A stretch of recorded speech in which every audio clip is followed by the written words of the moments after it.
consent to be governed by such monsters. Remove your consent. Do not help them. Walk away together and start a new world. For here, amongst each other is our power. Look to your left, look to your right. Notice how many of you are here and how bright your eyes and how bright your hearts and how much you care and how much you can do together. Realize your power and then bring your neighbors and bring your friends and bring your relatives and show them that here is where we shine. Here is where our power is, and here is where we will take control one day. God willing, you bring enough of your friends next time. God willing, I do. Because today ain't it, kids. Take a look around. We're in great, wonderful company, but there are not enough of us. Tomorrow must be greater, and the day must be greater after that. Reach out to your neighbors, reach out to your friends, reach out to your family, and ask them, when is it going to be enough for you?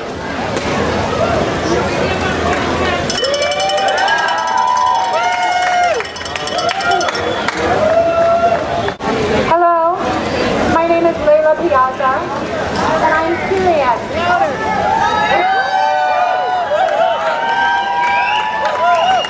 And I am American.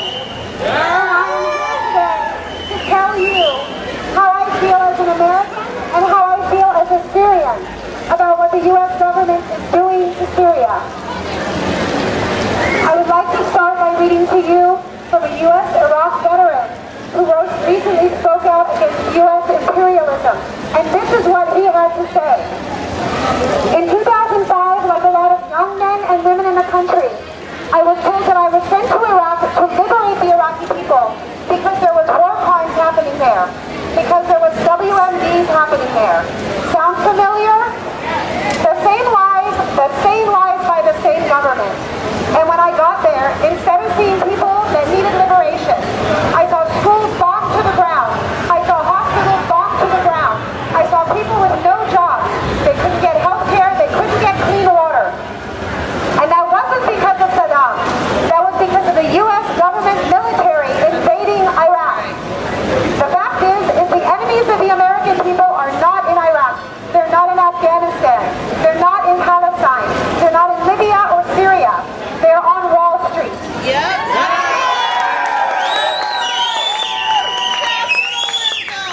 They're not in the poorest countries of the world. They're in the richest countries of the world. Our problem isn't the people of Syria. It's not the people of Palestine. It's the Wall Street bankers that lay us off our jobs. Yep. And the oil tycoons that send us halfway around the world to hurt people that have nothing to do with the American dream and nothing to do with American freedom. That's right. That's right. It's all about oil. This man, Ryan Endicott, finished by saying, not one more dollar, not one more bomb, not one more bullet. Stop American imperialism. Yeah. But the U.S. government will tell you this is not about regime change. And yet, 3 times, in 2011, in 2012, and recently again, he said, Assad must step down and allow a democratic transition to proceed immediately. For the sake of the Syrian people, the time has come for President Assad to step down.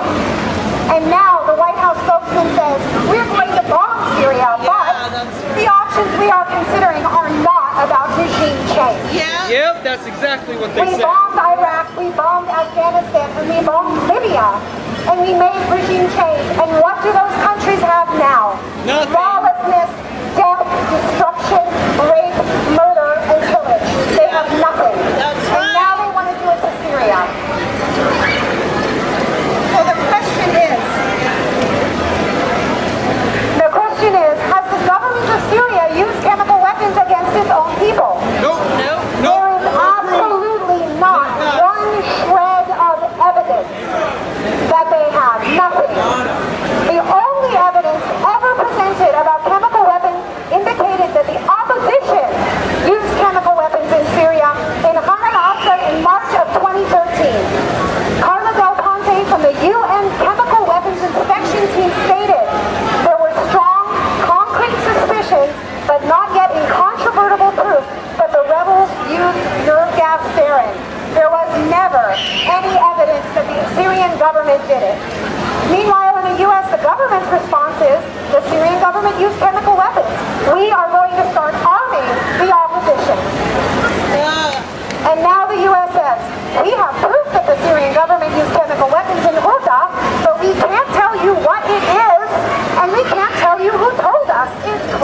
supplies. We captured it. Made in Saudi Arabia. We captured it. Meanwhile, the U.S. has collected testimony and samples, but the U.S. won't wait for conclusions before bombing Syria. And in Syria, people believe that the women and children of Latakia, kidnapped by the rebel forces August 12th, were killed and taken to Ghouta, so it was staged as a chemical weapons attack.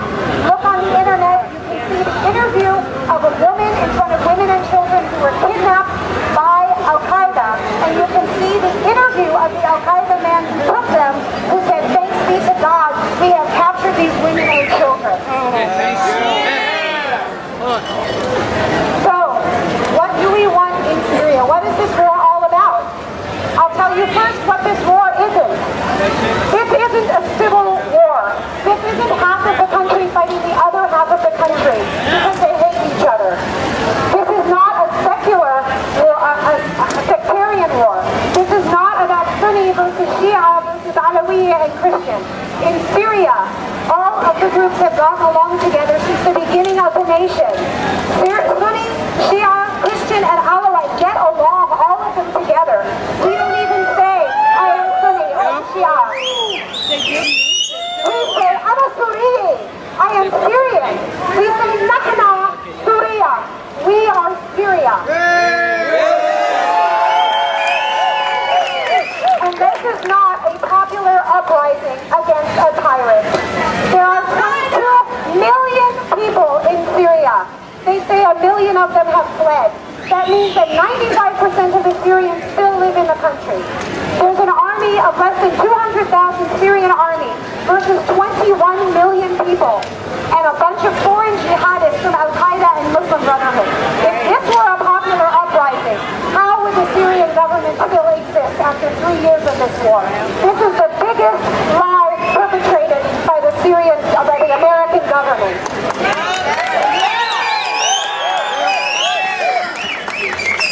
So, what is this war? I'll tell you what this war is. It is a U.S., Saudi Arabian, Qatari-funded violent coup using radical Islamist terrorists against a peaceful, secular government, nation, and its people. Using Turkey and Jordan as their proxies, flooding the country with Al-Qaeda and Muslim Brotherhood and people who call themselves, again, mujahideen, just like they did in Afghanistan when we first put them to work. This is a radical Islamic holy war for Al-Qaeda and the Muslim Brotherhood and the mujahideen. They are killing men, women, and children who are Christian, Alawi, Shia, and Sunni. The opposition takes the Sunni into the streets and shoots them in the head if they refuse to join against the government. And that is what is happening in Syria. This is finally, and most importantly, a war waged over oil pipelines. Where's the gas pipeline coming from A planned pipeline from Syria through Iraq, Iran, and into Russia. This is what the U.S., Saudi Arabia, and Qatar don't want to happen. And that is why there is war in Syria. So I want to tell you, what was life like before in Syria? What was it like under Bashar al-Assad? I was there in 2001, I was there in 2007, and 2010, visiting my family there. And this is what I saw. Increasing amounts of economic reform, increasing amounts of political freedom, freedom of religion, to practice your religion or not. I knew many people there who said, I don't really do anything, Muslim, Christian, anything, I don't believe it. No one forced them to be anything. Social freedom, to wear the clothing you wanted to wear, to drink alcohol if you choose to smoke cigarettes. People had the choice to live their lives the way they wanted. There were no sectarian differences. Nahna Syria. There were equal rights for women, driving, education, economic, political, and employment. There was affordable health care. There was a large and prospering middle class. There was free education for all Syrians through college paid for by the government. There was safe, calm, and free communities. And I see a Syrian woman behind me, and she's nodding every time. She knows. She knows. They know what our country was like before this war happened. The people were not living in terror from a horrible government. The people were thriving and prospering, and they had freedom. What is life like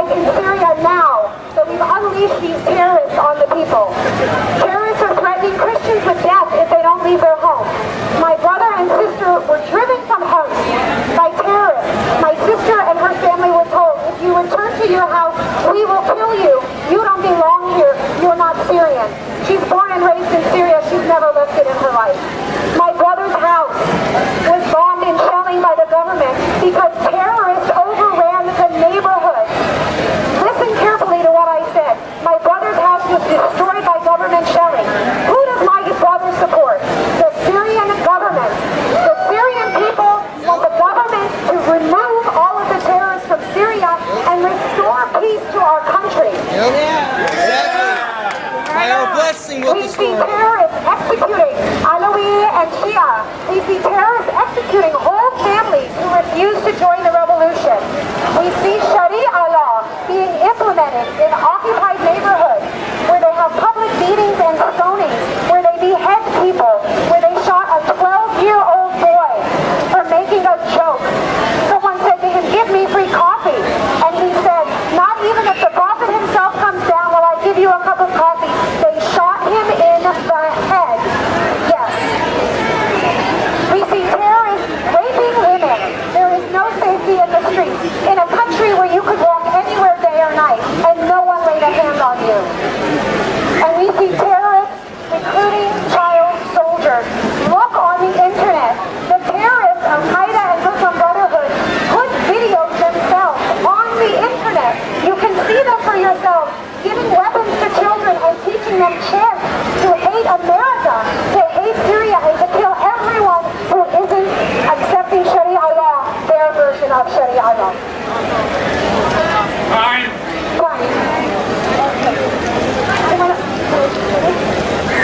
Okay. I just want to say, my name is Leila Piazza, Piazza. I'm on Facebook. Call me and ask me, write to me on Facebook and ask me any questions you have, anything you want to know, and I will tell you. As a citizen of America, I say, stop taking my U.S. taxpayer dollars and sending them to a foreign government or to a foreign industry to kill innocent people and destroy nations. Fund our education, fund our infrastructure, keep our U.S. taxpayer dollars here, and help the people of America. We need the help.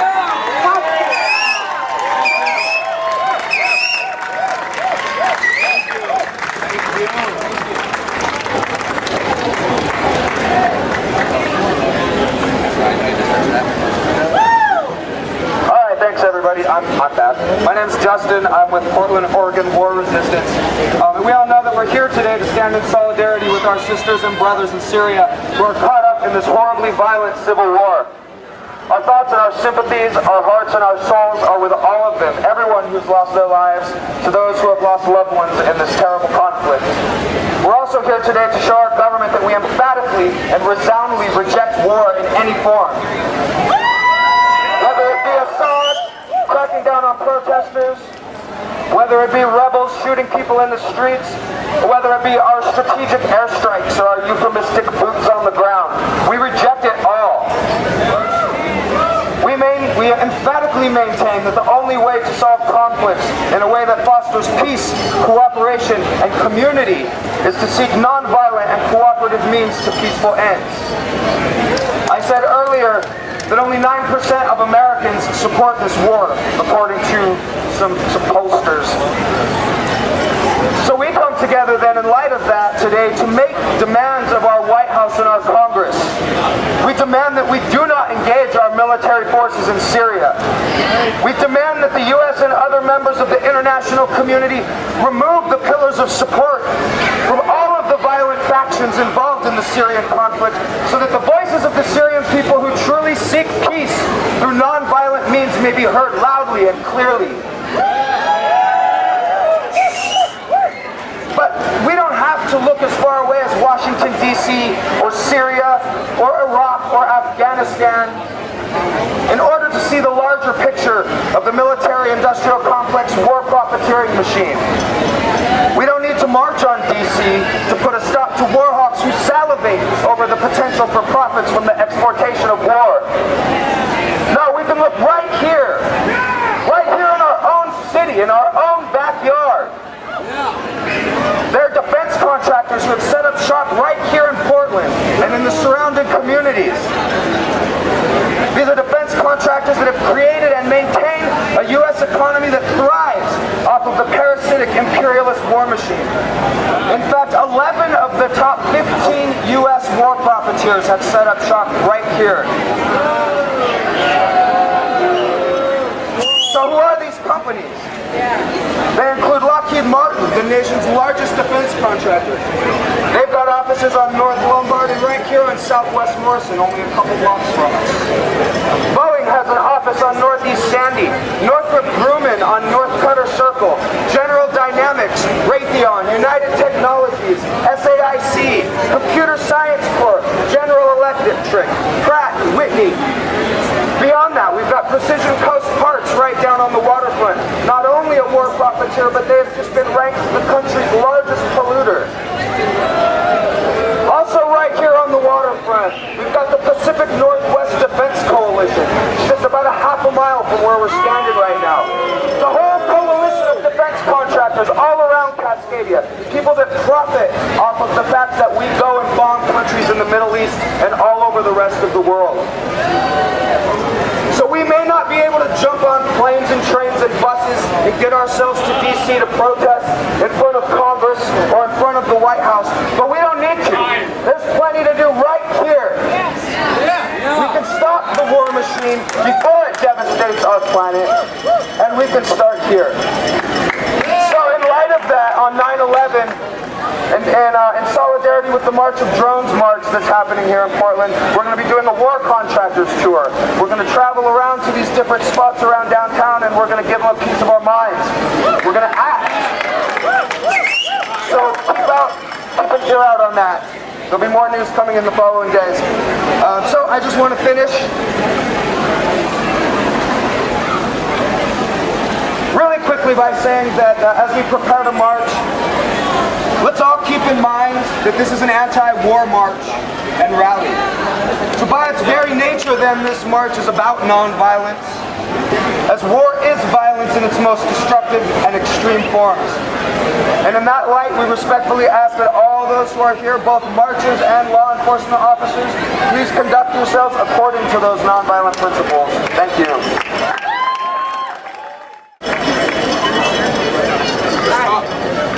I'm mad as hell and I'm not going to take it anymore. No more war. No more war. No more war. No more war. No more war. No more war. No more war. How many of you have already called your congressional offices? Raise your hand if you have. I don't see enough hands out there. Every single one of us needs to call our congressional offices and say no to war. By the end of the day today, when you get back to your phones and your computers, call your congressional offices and say no to war.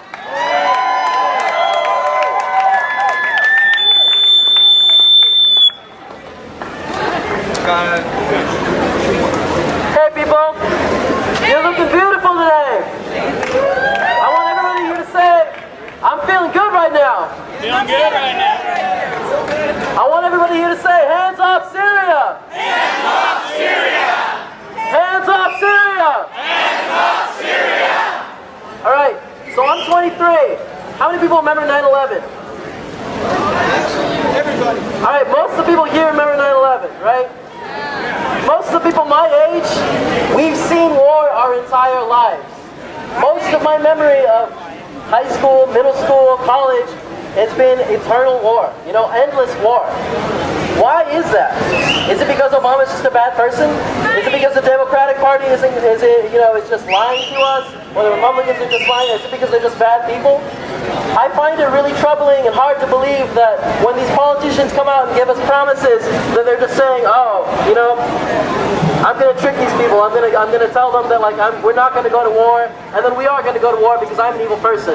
The reality is, this problem is much bigger than any one of us individually. There's one thing that's driving the machine of war, and that's greed, that's money, that's power. When we're out here on the ground and we tell our congressional representatives, when we tell the politicians, when we tell those in power that we don't want war, to be able to listen to us.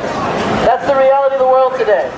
We have been living in endless war, and the reason for it is because we are living in a system where some people make money off of the suffering and exploitation of the masses, of most of us. Most of us are suffering because we're going to war. Most of us are not benefiting because Syria is going to be bombed. And Syria probably is going to be bombed. It's a cold reality. Most of us did not benefit because Iraq was bombed. Most of us did not benefit because Libya was bombed. Most of us did not benefit because Afghanistan was bombed. But there are some people in this city who did benefit. The people who represent the biggest corporations. The politicians who are in the pockets of those big corporations. So we need to start having real conversations about what it takes to actually shut down the war machine. At the end of the day, protests like this are not enough. They're fun, they're amazing, they're powerful, they're inspiring, they're important for us. But at the end of the day, what's going to make the difference is going to be building up people power. The power to physically stop the war machine with our own two hands. And it's going to take a lot more than any one of us. It's going to take organization. It's going to take... How many people here are in an organization working for justice? That's not enough. If you're not in an organization working for justice, at the end of the day, when you leave this protest, you're not going to talk to people in your family about what's happening. You're not going to talk to your neighbors about what's happening. The solution that we need is to build people power, and people power comes from organizing.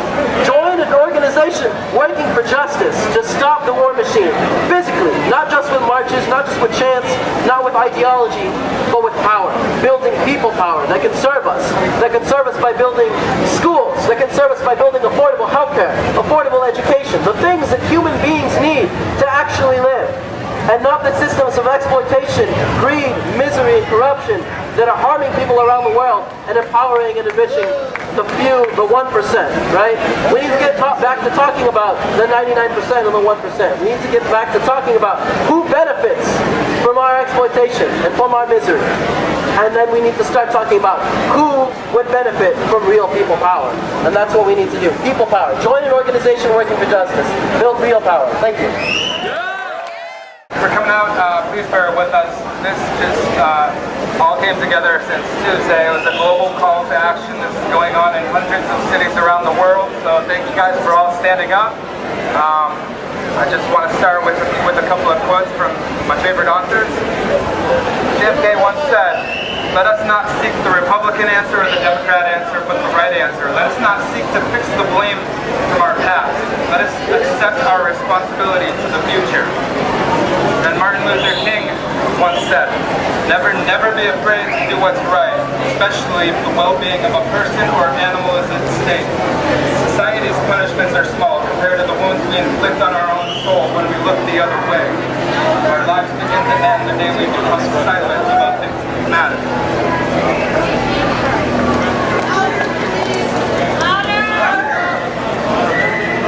Thank you.